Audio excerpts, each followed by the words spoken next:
it's a lot less far away than you think. I think people think that's easy to say from this side of the screen.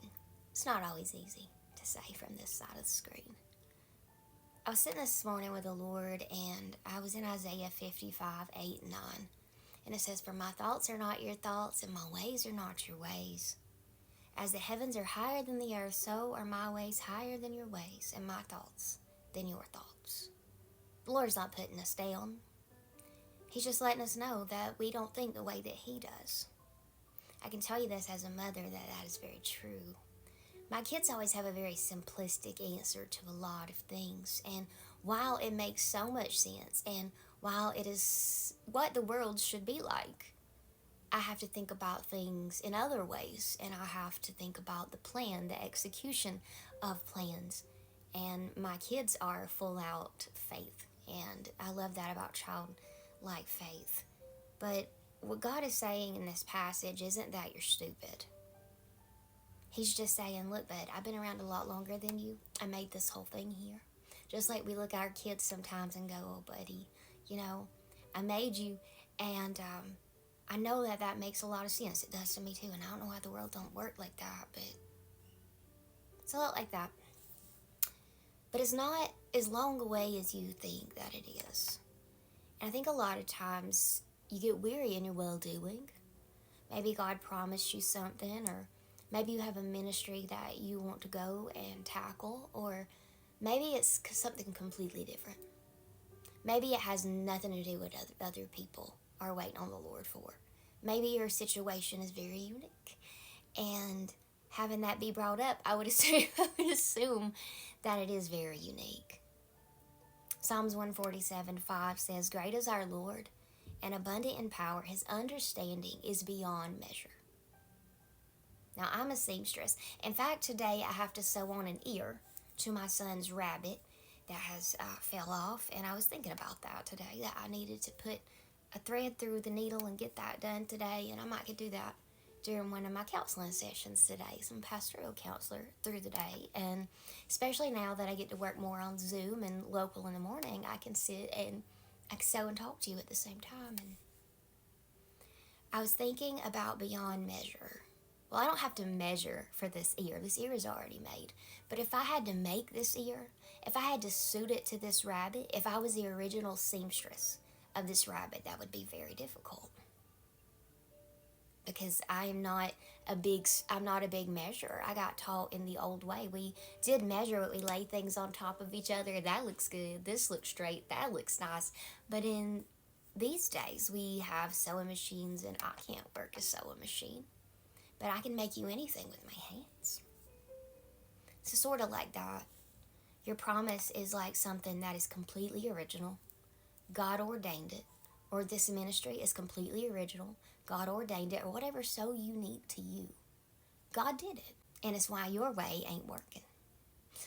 Because in theory, if you're trying to fix something or make it come about, I don't have my son's bunny, but I do have this little guy. So say his leg falls off. Well, if I made this on my own, that'd be easy.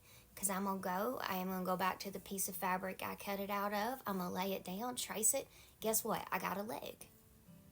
If this leg falls off and I'm not the maker and I can't find the leg, then you're going to very visibly be able to tell that I did that myself. I don't have this fabric. I don't know where they got it. I don't know what it's stuffed with. A lot of care goes into one little thing.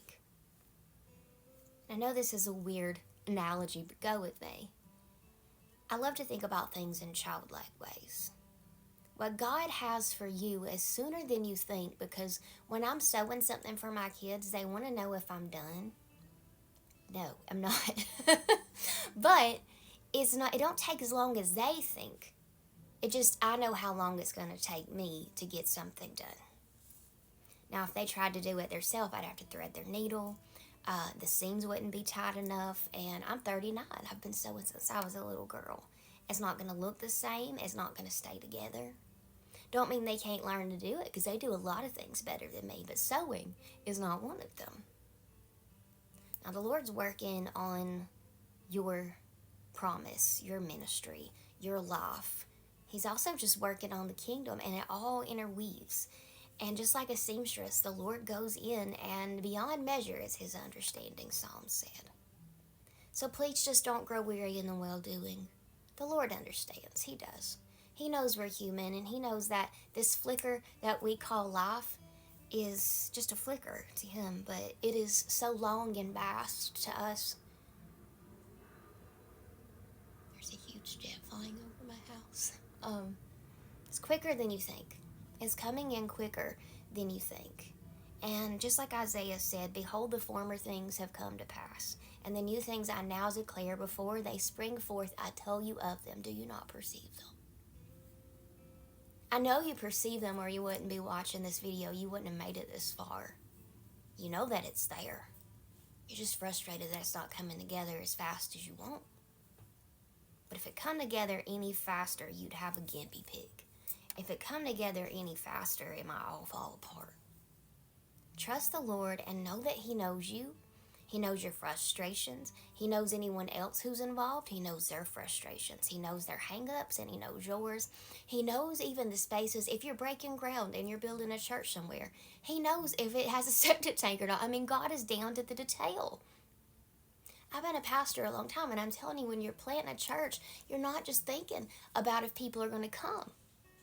You got to think if you can pay the mortgage, because you don't got any tithers. There's nothing going on. You are out here on a wing and a prayer, babe, and hoping you can get people to come work for you for free, and praying that you can find a building that someone wants to help you with, and praying that the lights stay on, and praying that you can figure this out.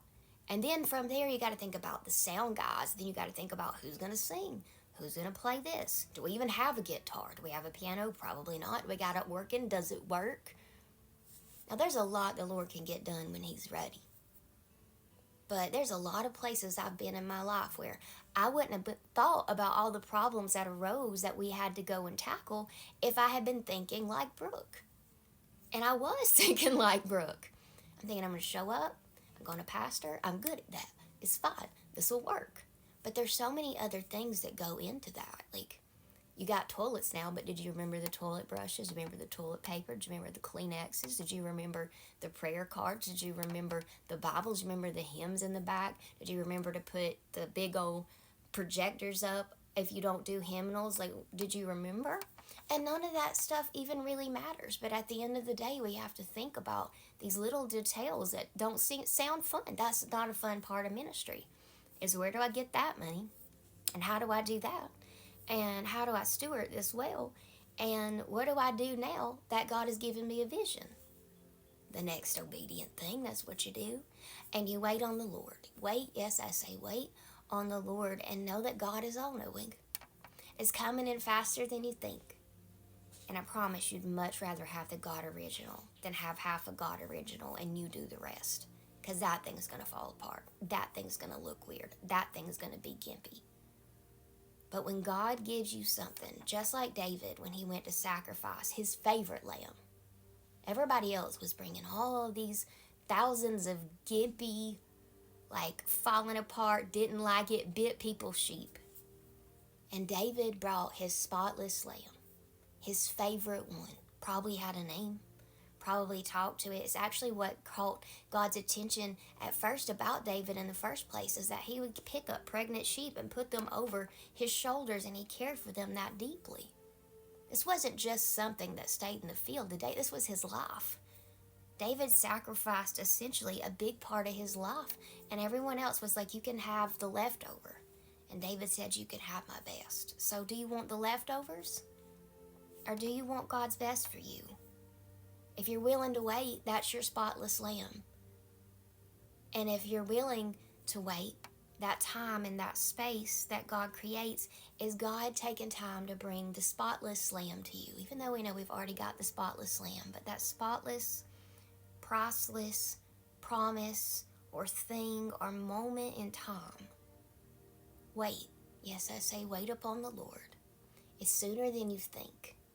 Even if time to us takes just a little.